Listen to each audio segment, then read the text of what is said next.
Today, I want to tell you about my favorite list of books specifically for pre-meds. So if you're a pre-med and you're wondering what are some of the best books to read to help you, whether in the planning stage, whether you're applying for the actual application cycle, or whether you're just preparing for the MCAT, from any stage, whether it's Casper, whether it's interview, literally from the planning stage to the very end, there are some books that will definitely help you out. And I want to share those with you. And we're going to discuss how they could help you, why they're important. Before we get started, in case you haven't watched any of these, I'd like to introduce myself. My name is Behrouz Moemeni. I'm the CEO and founder here at BMO. I'm joined with Zhenya, who is our content manager. And of course, what we do, again, if you haven't seen any of these, is we try to take one topic during the Admissions Expert One Question podcast, in this case, best pre-med books, and we're going to dissect them in any different ways we can to try to help you as much as possible. There is nothing to sell in this video or in this episode if you're listening or watching this. However, I am going to tell you already, there's going to be some books we're going to recommend that may want to make you want to go and buy them. So you'll see it in a second, and then we'll go from there. But I think they're going to be very valuable, and you could choose what makes sense for you. Now, if you think this is valuable, of course, subscribe and share this with a friend. But let's jump in and start from what are the sort of skills you need before we discuss some of the books you need as a pre-med. So why would a future physician need to read books? Do we even need to answer that question, Zhenya? Is it not obvious? I think, of course, doctors tend to be fairly well-rounded, educated people, but some students, I think, may be surprised by some of the books we present to them today. So maybe we should kind of qualify as to why these certain books are important. One of the biggest struggles for pre-meds who come from scientific majors, for example, is communication skills. Whether they're verbal or written, you must have really strong communication skills to become a physician, not only for your applications and interview, but for your work in general when you actually enter the field. And the books we will recommend today or discuss today are definitely going to improve your communication skills, your comprehension skills, and so on. So not only are they useful for your application, but again, when you become an actual practicing physician, these books will help you improve your qualities. Yeah, and you need the books for the application. It's not about, of course, you should always be thinking about the end result. But you're probably worried about, like, can you help me? How do I get in? How do I maximize my chances of getting in? But let's not lose sight that you will increase your chances of getting in by having good communication skills, because you're going to need to write fantastic applications, personal statements, essays. You're going to need to be able to tackle the MCAT, which is heavily dependent on your reading comprehension. You're going to need to be able to do really well on Casper. Again, very heavily important for you to understand what's going on in a scenario and be able to quickly and concisely communicate.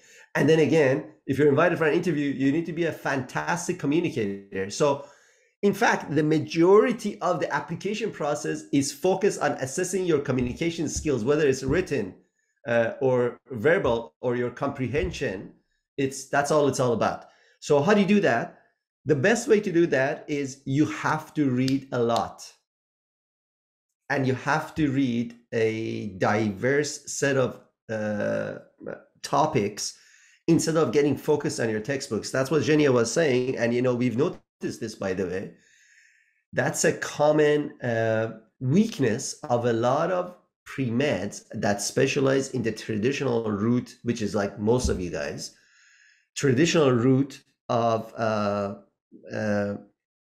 for example, going into a specific pre-med undergraduate degree, where the focus is just, life sciences and biology. And yes, of course, you'll take a little bit of physics, you'll take a little bit of chemistry, All of those things are great, but they don't teach you communication skills. You'll just become, I mean, they do, but not to the extent of being that well-rounded. You'll just become, if you imagine you always talk like a lab report, you'll sound like a robot, right? It's weird. Like you cannot go to an interview and talk like you're writing a lab report.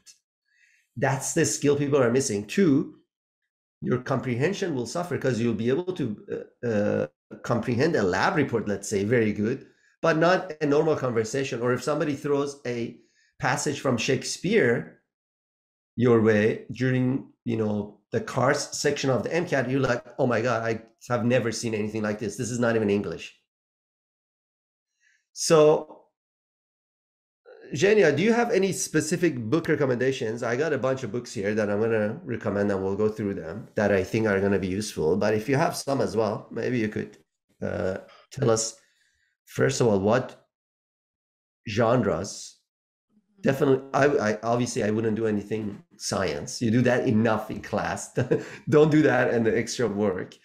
But what genres would be best? What's the stuff that's lacking usually? Yeah, so of course, this is very, very useful for anybody looking to take the MCAT, especially, and for anyone, of course, preparing for interviews or Casper. You have to increase your reading comprehension. That is usually done by reading, as Behrouz already mentioned, very challenging texts, the texts you're not used to. So if you're if your major is pre-med, traditional pre-med major, then perhaps you should start by looking for disciplines that are not as familiar to you, like the liberal arts, humanities, like philosophy. A good example would be something from Aristotle that can really, really practice your logic. So Nicomachean ethics or physics, because actually Aristotle was a great scientist as well. So you may find that very interesting for yourself. So anything kind of logic-based where an argument is being broken down is very useful. So you can actually learn how to do that by yourself, whether it's Aristotle, as I mentioned. Another great read for somebody looking for logic is the Leviathan by Hobbes. So something like that could be really interesting. And of course, in general, if you want to increase your reading comprehension, reading something from another era always is challenging, right? So reading something like Charlotte Bronte's Jane Eyre, even though it is just not a philosophy book, but rather a piece of literature, that can really challenge you. It's different language. You have to read very thoroughly to understand what's going on. Same thing with Jane Eyre and Jane Austen, of course, right? Anything like Pride and Prejudice and, Emma or any of these books, they are really challenging to read for us. They're a different language, almost, it's almost like reading a bit of a different language rather than English. So those are always really good to start at least practicing that, desire to read something challenging. You might even really like it. So you'll search for other authors from that era. So I would really recommend looking at philosophy for anything logic related. Just to get into the challenge of reading very diverse texts, I would recommend literature from maybe, 19th century or so. That would be my recommendations. So those were very good. Again, I'm going to go through some of the ones that I think are going to help you in a second as well. But the other reason you need to know a little bit of everything is so that you're dangerous enough, just a little bit in every little domain, so you cannot be fooled. It's good to focus on, hey, I want to get into medical school. That's great, but let's also focus on life. It's not just, okay, you're medical school, like you have to eventually be independent. You got to live. Yes, you could be a doctor, but you still got to live in this world, and there's a lot of craziness going on. If you don't have enough knowledge, you'll be fooled. But I think that's going to help you. Just acquiring that knowledge, I think, is very important. Even in the age of social media, etc. I know like 99% of diet is not social media, but you cannot escape knowing a little bit about what's happened before, because history repeats itself. That's the other thing you want to try to avoid. bad stuff happening to you and making sure more of good stuff that always happen to you. So let's go through some books. Here's one. This is from Nassim Nicholas Taleb. So this is contemporary.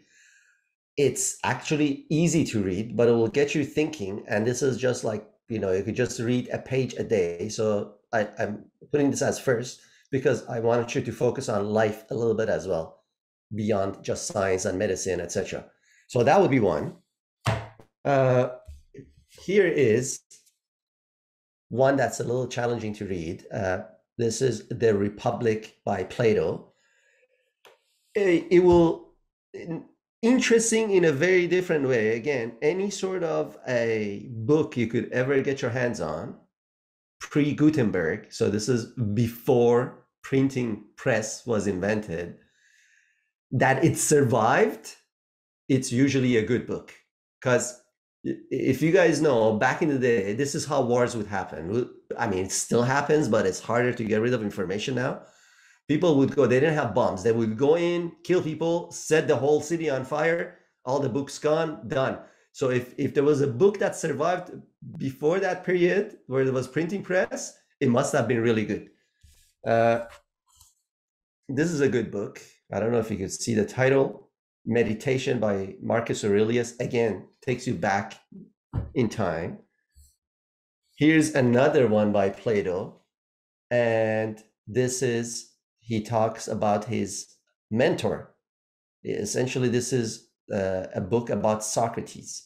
So hopefully you like that. This is one of my favorite books.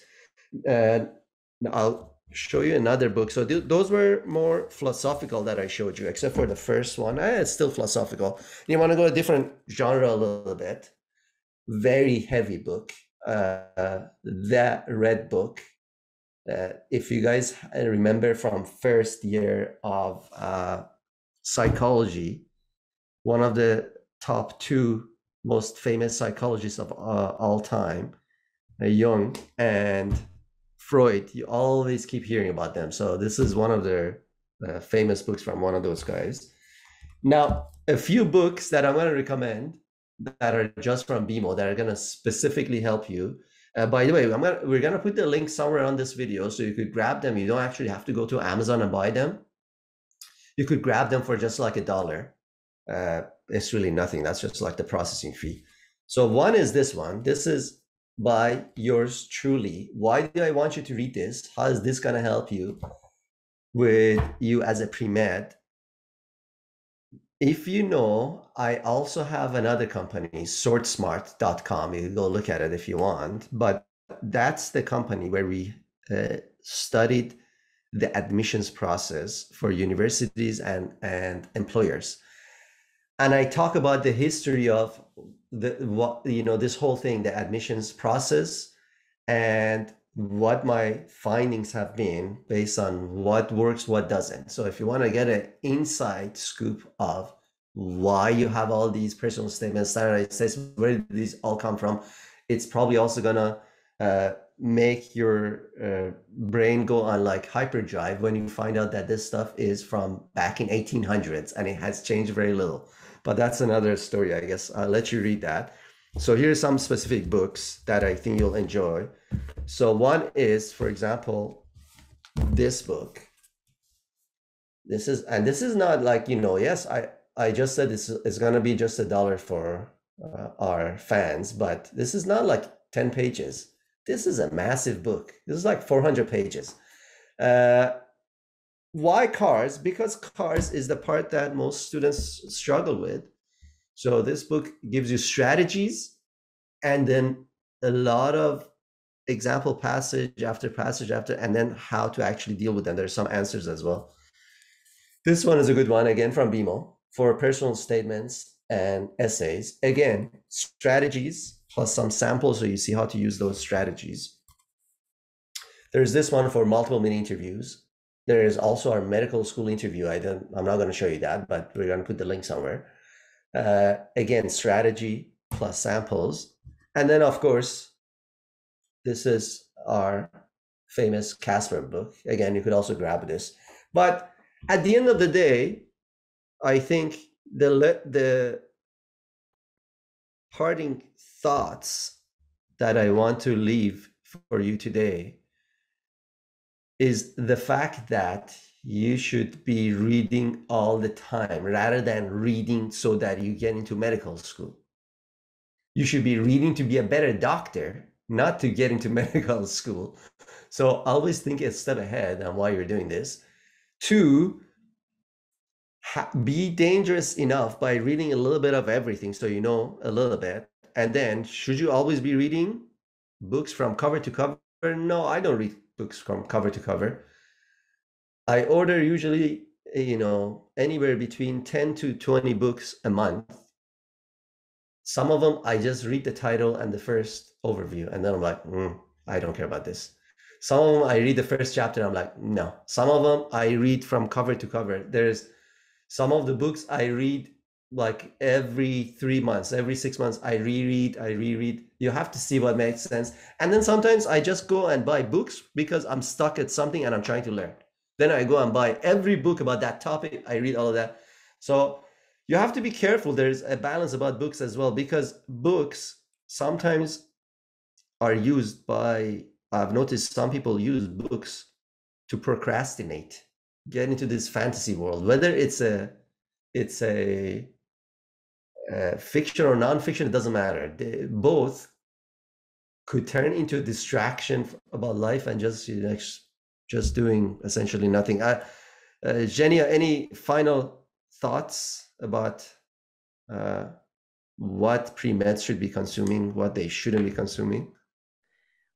And we already discussed this. Yeah, a variety is always good. Whether, we talked about like kind of classics of literature, philosophy but also, if your thing is fantasy, do read them. There's fantastic novels that will blow your mind in the sci-fi field, and there's so much to read. So as Behrouz mentioned, do open up your horizons in the sense of reading a lot and learning a lot. My another advice I would give is, you don't have to buy these books. You can actually go to the library and pick them up at your school or a local library in your town. Even And BMO's books are in a lot of libraries. yep, exactly. So, and I was just going to say with BMO books as well, these are a great way to introduce yourself to these things, right? A lot of students, applicants don't know where to start, whether it's the medical personal statement or interview, especially things like MMI or Casper. So these are amazing tools for you to understand the format, to see the practice questions and sample answers. It's a great way to get introduced to these admissions practices. So I would highly recommend them as well, whether you buy them on Amazon for 99 cents or go to the library. I highly recommend getting to know these books. All right. Well, that was it. Thank you so much for your attention and sticking with us during this another episode. If you enjoyed this, share it with a friend. If you have any questions, of course, ask your questions in the comment section and subscribe so you don't miss any of the future episodes. We'll talk to you next time. Bye.